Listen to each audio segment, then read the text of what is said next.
Bueno, ¿Podemos seguir con esto? sí, pero me tenés que dejar después tiempo. Dale. ¿No? Así que sintetizá, Me por avisas. favor. Estamos en el tema de la ONU, que no es Sí, menor. cólera. Bueno, déjame terminarlo a mí. Entonces, la ONU, digo, ahora reconoció, pero claro, el tema pasa porque en Estados Unidos los tribunales dicen que la ONU tiene inmunidad ante los juicios. Entonces, bueno, está ahí la discusión si va a haber una indemnización o no va a haber indemnización. Claro, yo quería... Déjame leer unos mensajes. Dale. No seremos responsables porque no tomamos decisiones, pero considero que tenemos responsabilidad por nuestra pasividad como pueblos hermanos. Somos incapaces hasta de manifestarnos por nuestro país. Abrazo, Graciela. Saluda a Graciela, una oyente. Un testaferro de Figueredo está casado con una jerarca del Ministerio de Economía del área de transparencia. Qué raro todo, Inocencia. Saludo, Inocencio. La verdad que no sé a lo que se refiere.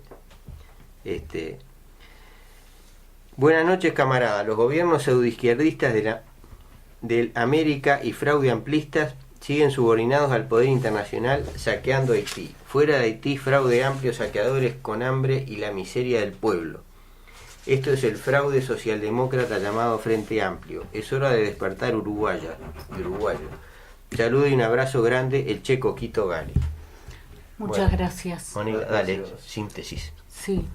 No, lo de la ONU yo quiero redondearlo porque es todavía más grave. O sea, como tú dijiste, lo venía negando desde hace 6 años, pero además de que fue... Cuando ellos hace aproximadamente un mes aceptaron que efectivamente eran las tropas de Nepal que habían entrado, es porque fueron denunciados por personal de la ONU, por personal especializado de la ONU, con toda la información, ¿no? Con personas prestigiosas, Sí, ¿verdad? sí, Eran ya siempre cosas, hay algún funcionario que pone cosas por delante ilevantables. el honor antes que el acomodo Pero lo que surgió, además, son pruebas de que la ONU estuvo tiempo tirando carne podrida, como se dice o no sé, tirando informaciones falsas, mientras que los científicos, incluso contratados por la propia ONU, hacían su investigación de campo. Ellos tiraban informaciones falsas para dilatar el encuentro del origen, ¿verdad?, de la cuestión. O sea que esto agrava la situación de la ONU y su responsabilidad, ¿no? Sí, lo de la ONU, déjalo, Mónica, vamos a otro lado, dale. Pues seguimos hablando de la ONU, se nos va... No, pero hablar de la ONU es hablar de nosotros. Yo quiero hablar del Estado uruguayo y de lo que dicen los oyentes, de la responsabilidad. A ver, Mónica, que te voy a hacer tenemos. una pregunta para terminar, Sí. para sintetizar y redondear. Políticamente, ¿qué está pasando? Políticamente, para sintetizar, me dejaste con la mitad del coso, vos. Bueno, Mónica, yo quiero hablar de otra cosa. Dale. ¿Te puedo dar un número, que a vos te gustan los números? Bueno, para encarar este problemita, de encarar el problema del cólera, el llamamiento de urgencia es obligatorio y financiado. Se necesitan 119 millones de dólares. ¡Qué fortuna! ¿Para qué? Para encarar un tema de saneamiento y de agua potable, de acceso. 119 millones de dólares. ¿Cuánto dispone? ¿Cuánto hay financiado por la ONU? 15 millones. La ONU logró recaudar 15 millones. O sea, que hay 104 millones de dólares que no ha podido financiar pero esto hasta el momento. para la asistencia alimentaria urgente, no es para el saneamiento. Sí, pero para lo otro es igual. Son números. Esos son miles de millones de dólares. No son cifras de nada. No las tengo aquí, te las voy a conseguir para la próxima. Discutir, pero El problema político. De todas maneras, perdón. Sí. No son centenares de millones de dólares, son miles de millones de dólares, pero obviamente frente a lo que se gasta en otras cosas son cifras de todas maneras insignificantes, ¿no? Eso es lo que quiero decir. Pero bueno. Igual vamos a conseguir las cifras. El problema político es que se dan todas las condiciones para que Haití nuevamente caiga bajo una dominación más estrecha y apretada de la que viene teniendo ahora, además por varios países. Aquí desembarcaron Antes de traer un solo medicamento, los Estados Unidos trajeron 400 marines, ¿no? También vinieron militares franceses, militares de Santo Domingo, y por supuesto con alguna pequeña ayuda, ¿verdad? A la vez que Venezuela, que está cayéndose también en una emergencia humanitaria, que la gente está muerta de hambre y demás, el día después del golpe del huracán envió 20 toneladas de ayuda humanitaria con alimentos, agua, mantas, sábanas, medicamentos. Después vinieron 2 cargamentos más en los días siguientes, incluyendo un barco con 660 toneladas de material, incluyendo 450 toneladas de maquinaria pesada para remover escombros y reparar carreteras y puentes, y 90 toneladas de alimentos no perecederos, medicinas, suministros, tienda de campaña, mantas y agua potable. También ha enviado 300 médicos, muchos de ellos formados en Cuba. Cuba, otro tanto, agregó 38 epidemiólogos a sus 600 médicos que tienen en forma permanente y otras cosas que están haciendo de manera articulada entre Venezuela y Cuba, ¿no? Entonces, apareció en la escena política ¿quién? Cuando tú me preguntabas por el tema político, nuestro amigo Almagro. Nuestro amigo Almagro apareció en medio de esta catástrofe que no pudimos terminar de describir porque nos llevaría mucho tiempo. Almagro sale a hablar de la importancia y de la urgencia de hacer las elecciones y que las elecciones resolverán todo el problema político, institucional y el desorden que hay en el país, ¿no? Bueno. O sea que el imperialismo lo que quiere es... Las elecciones se suspendieron. Sí, justo pero ya... el huracán por supuesto, un poco antes de las elecciones. Estaban planteados para el 9 de octubre, pero ya se suspendieron varias veces desde el huracán. Déjame aclarar algo, porque no todo el mundo tiene por qué saber. Eran elecciones presidenciales. Porque si bien las elecciones fraudulentas de hace un par de años, ¿no? No, del 2015. Octubre, un año. sí. Bueno, fines del 2015. Fueron anuladas las presidenciales, no las parlamentarias, que habían sido igualmente fraudulentas, pero bueno, entonces el Parlamento es un Parlamento de dudosa legitimidad, pero se queda, pero iba a haber elecciones presidenciales y bueno, esas son las que se suspendieron ahora, ¿no? Bueno, ahora acaban de poner ya la fecha. La primera vuelta sería a fines de noviembre y la segunda vuelta sería a fines de enero. Pero por las elecciones está preocupado Estados Unidos, Francia, Canadá, los candidatos de ellos, y alguno más. La gente está en otra cosa, obviamente, ¿no? Sí, en esa situación, la verdad que el tema electoral se vuelve casi una risa, ¿no?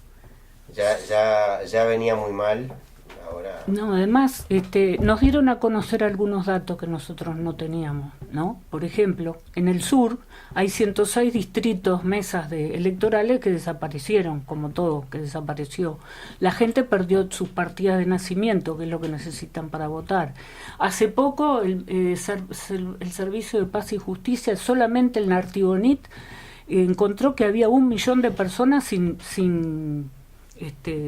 documento de nacimiento, como es partida de nacimiento. O sea, encontraron que había 1.500 personas en los padrones electorales que tenían el mismo número de cédula.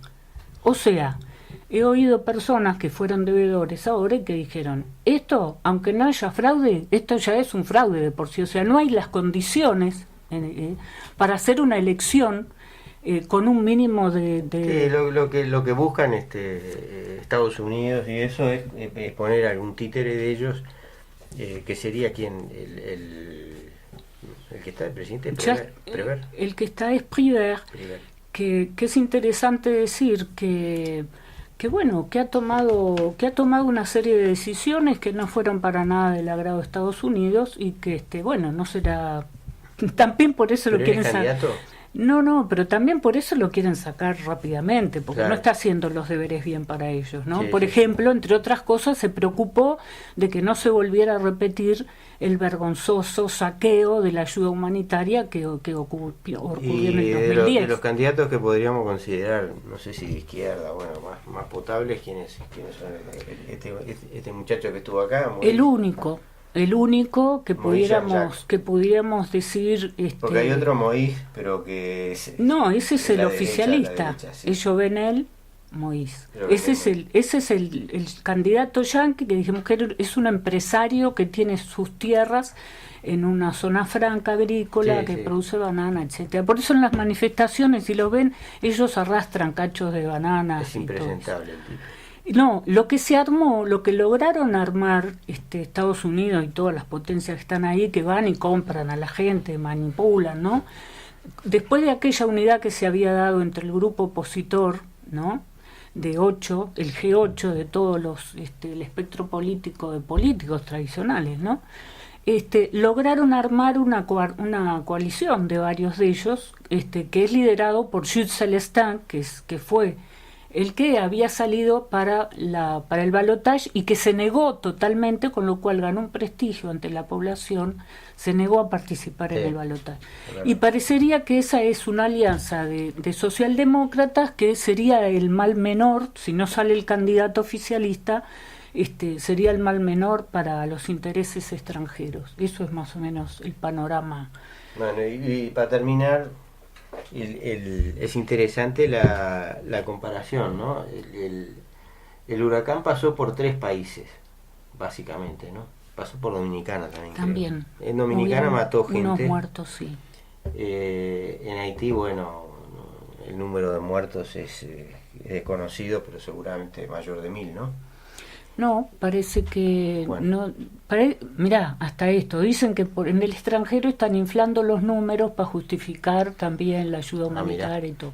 Bueno. Pero el gobierno maneja hay otros números. Cientos de muertos, son menos de 1000 por ahora. Por manejarlo con lo que el cólera lo va a multiplicar de todas maneras. Bueno, y en Estados Unidos mató decenas, yo me sorprendí, ¿no?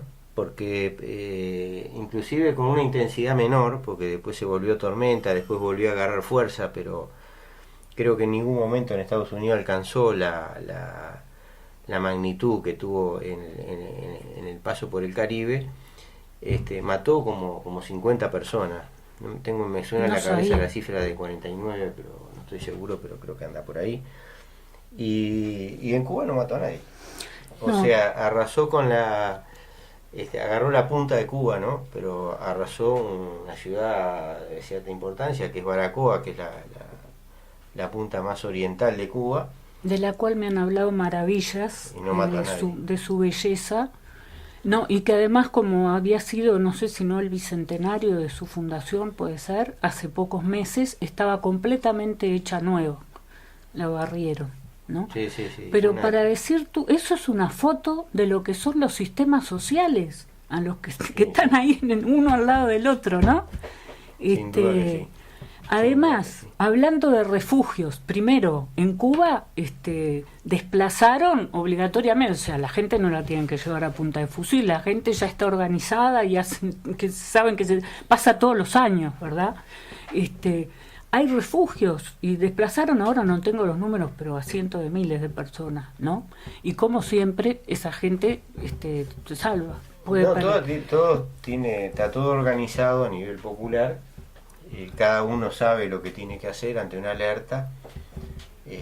Hay toda una preparación, incluso con simulacro, ¿no? Como si fuera una cuestión militar. Exacto. Entonces, cuando llega el desastre en concreto, está todo preparado. Evidentemente los daños materiales no se pueden evitar porque los problemas que tiene Cuba de vivienda y cosas, una economía que el Producto Bruto Interno per cápita es, no sé, menos de la mitad del uruguayo, la tercera parte del uruguayo, ¿verdad? O sea que el impacto de estos fenómenos materiales es muy grande, ¿no? Pero el tema de la vida humana se preserva y no se producen muertos, o se producen excepcionalmente muy pocos, ¿no? Frente a no, se producen cuestiones de esta de magnitud descapitalizaciones, enorme. Que fue una palabra que me gustó, descapitalización, que está denunciando PAPTA, de lo que pasó en Haití, una gran descapitalización, pérdida de riqueza. Pasa eso después, lo que pasa en Cuba, pero no en Cuba también después, en la hora de la reconstrucción, funciona el mismo tipo de organización, ¿no? De solidaridad, inclusive a nivel barrial, de autogestión, de familiar, coso, y también de participación estatal. Entonces los procesos de reconstrucción, aún con grandes carencias materiales, son mucho más rápidos. Sin duda. Y vuelven a la situación anterior antes que en estos lados, ¿no? También en Estados Unidos vimos, para sacar la foto de los 3 lugares, en Estados Unidos veías a la gente yendo a grandes supermercados a buscar unas planchas de madera gruesos con los que tapan todos los ventanales de las casas, ¿no? Y todos sus aparatos, sus ¿cómo se llama? Taladros para poner, bueno. O sea, ahí también, el que puede y el que tiene se protege bien, y el que no, aguantate, ¿no? En Estados Unidos. Es extraordinario que haya habido esa cantidad de muertos, ¿no? Pero porque pasa eso. Es sorprendente, claro, falta de organización. Y el aumento de la pobreza en Estados Unidos en este momento es grande. Bueno, y dijimos que íbamos a hablar un poco de la Argentina, que va a ser un poco, porque ya son y cuarto, menos cuarto digo. En definitiva, el Día de la Lealtad. Y estuvimos leyendo un poco, ¿no? Porque tenemos un concepto medio vago. Voy a pedir disculpas si digo alguna imprecisión, porque hoy fue un día bastante ajetreado por otras razones. Pero, ¿qué es el Día de la Lealtad? Bueno, el Día de la Lealtad es el día en el cual, haciendo un poco de historia, Perón es nombrado ministro de Trabajo en la Argentina, por una dictadura militar que había en aquellos años, si mal no recuerdo, en el año 44, sí, creo que fue 43, 1943. Y ahí toma una serie de medidas, de acuerdo con los sindicatos, de protección de los trabajadores, ¿no? O sea, temas vinculados con la seguridad social, con la duración de la jornada de trabajo, con los consejos de salario, pone en marcha los consejos de salario, ¿no? Digo que por primera vez en la Argentina. Y bueno, esto genera todo un movimiento de simpatía dentro de los trabajadores, ¿no? Y genera al mismo tiempo un profundo rechazo de la oligarquía, ¿no? Encabezada por la sociedad rural argentina, obviamente, de la oligarquía, de los industriales, de las finanzas, del embajador de Estados Unidos, que se llamaba Braden, pero también del Partido Comunista, del Partido Socialista, o sea, que funcionaban en aquella época en la Argentina, que veían a Perón como un individuo con simpatías pronazis, ¿no? De lo cual había algo de cierto, no era completamente falso eso, ¿verdad? Entonces, en 1945 hay toda una serie de reacomodos ahí en la cúpula militar, y la influencia de estas organizaciones antiperonistas del conjunto del establishment empresarial, pero también de una parte de la izquierda, ¿verdad?, institucional, y de la intelectualidad que era antiperonista. Todavía no existía el peronismo, estamos hablando de preperonismo, ¿verdad? Existía Perón como un tipo que había sido ministro, un coronel del ejército, que la dictadura lo pone ahí de ministro, y el tipo se sale del molde, digamos, y empieza a tomar una serie de medidas, ¿no? Entonces, estos sectores imponen la destitución de Perón primero, y después su encarcelamiento, ¿no? Primero lo llevan a la isla de Martín García, ¿no? Y después Perón se hace medio el enfermo ahí y lo llevan al hospital militar, creo, en Buenos Aires, ¿no? Típico caso. Típico caso. Típico, bueno, del preso que busca la fuga. Se parece, ¿no? Pero Perón no busca la fuga. En ese momento Perón plantea incluso su renuncia, ¿no? Y le manda una carta a Evita en la cual le dice, bueno, yo renuncio a todo ya en la política, yo ya hice bastante, creo que hasta voy a pasar a la historia por lo que hice, y ahora cuando me larguen de acá, que estoy negociando que me van a soltar, nos casamos, nos vamos a vivir a Chubut y nos olvidamos de todos los líos, ¿no? Y a vivir tranquilos y nos olvidamos de todos los líos. Pero resulta que esta situación genera una movilización espontánea, ¿no? Que empieza en Buenos Aires, en las barriadas del sur, ¿no? Las barriadas obreras de Buenos Aires, nombrar alguna, Avellaneda, Berisso, bueno, no me acuerdo bien, pero hay unas cuantas, ¿no? Se empieza a movilizar la gente, y a movilizar, bueno, al principio los milicos tratan de pararlo, la policía simpatiza con Perón, o sea que no hace nada, y las Fuerzas Armadas son tomadas completamente de sorpresa, ¿no? Y bueno, todo esto termina en Perón haciendo un discurso en el balcón de ahí de la Casa Rosada, y posteriormente en elecciones, y ahí empieza la presidencia de Perón. Y Perón es derrocado en aquel famoso golpe de Estado en el año 1955, que termina también, hay una masacre, ¿no?, de la aviación, creo que fue en Buenos Aires. Bombardeo, sí. En la Plaza 1 de Mayo, en la Casa Rosada. En la plaza, y bueno, ahí sí ya existía el fenómeno del peronismo. Y acá está toda la historia, ¿verdad?, del significado del peronismo, ¿no? Está bueno, nos hace falta mucho conocer el nacionalismo burgués, el nacionalismo burgués, que era un poco lo que representaba Perón, ¿no? La conciliación de clases. Yo creo que tiene puntos de contacto con José Valle y Ordóñez, ¿no?, desde el punto de vista ideológico más que nada, aunque históricamente son bastante distintos, pero hay aspectos políticos bien distintos. Y empieza esa cosa, bueno, Perón es destituido, se va al exilio, Evita se había muerto, que era, digamos, a la izquierda, digamos, de alguna manera. Evita se había muerto, Perón se va al exilio, y ahí empieza a transcurrir la historia de la segunda mitad del siglo XX Argentina, entre golpe de Estado van, golpe de Estado viene, hasta que se produce la Revolución Cubana, y lo que representa, digamos, como fenómeno origen, voy a decir la palabra disparador, la detesto, origen, ¿no?, provocador en el buen sentido, catalizador de los procesos revolucionarios en América Latina, y en particular en la Argentina, ¿no? Entonces,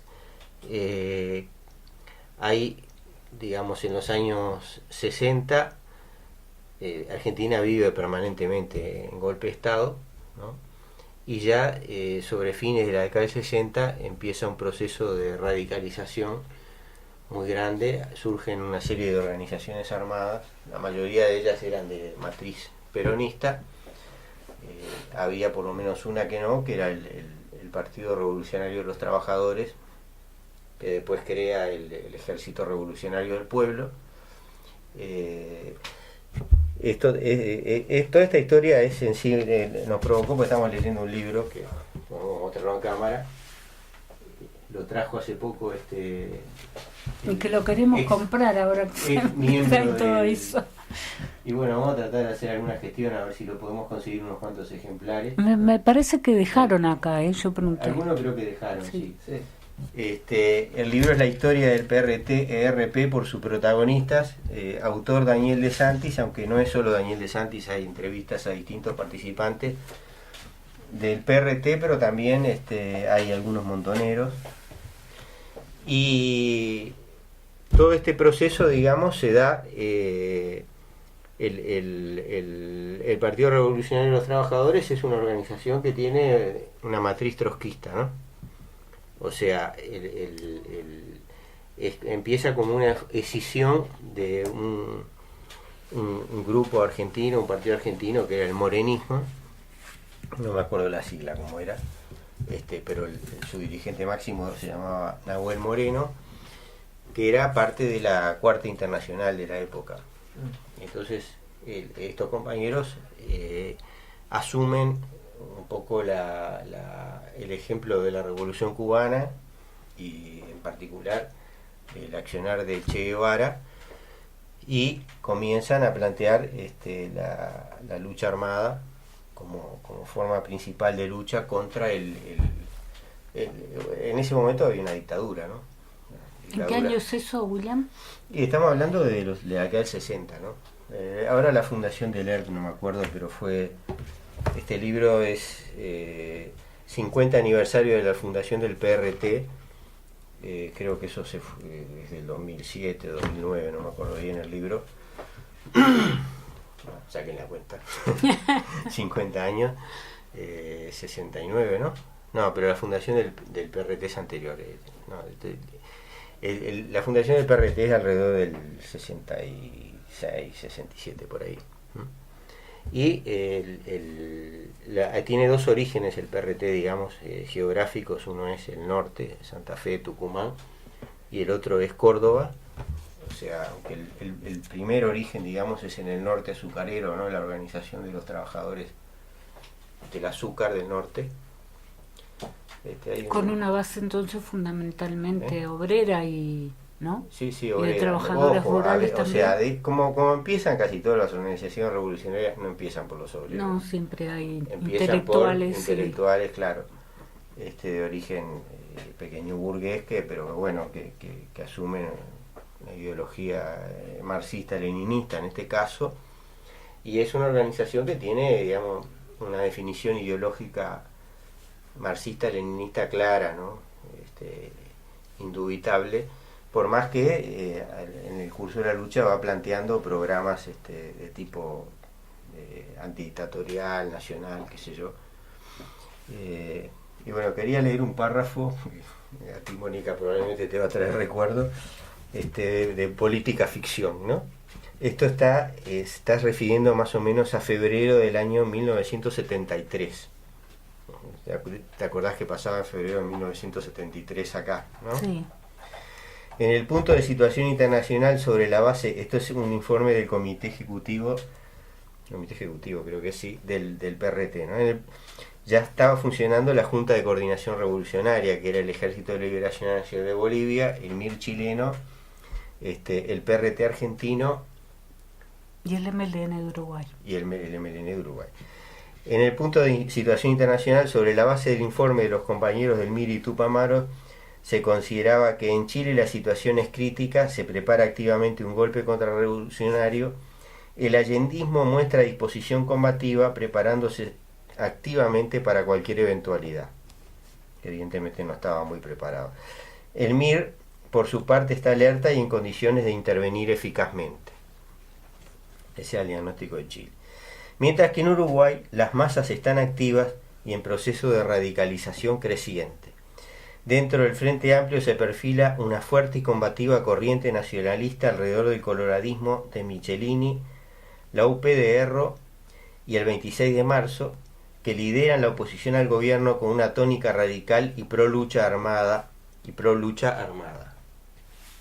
El MLN Tupamaros ha logrado amplios avances en el trabajo de masa. Bueno, el MLN en Uruguay no existía.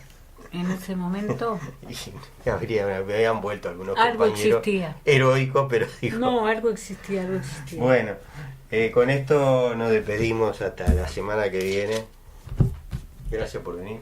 Muchas gracias a ti y volveremos. Un abrazo, compañero.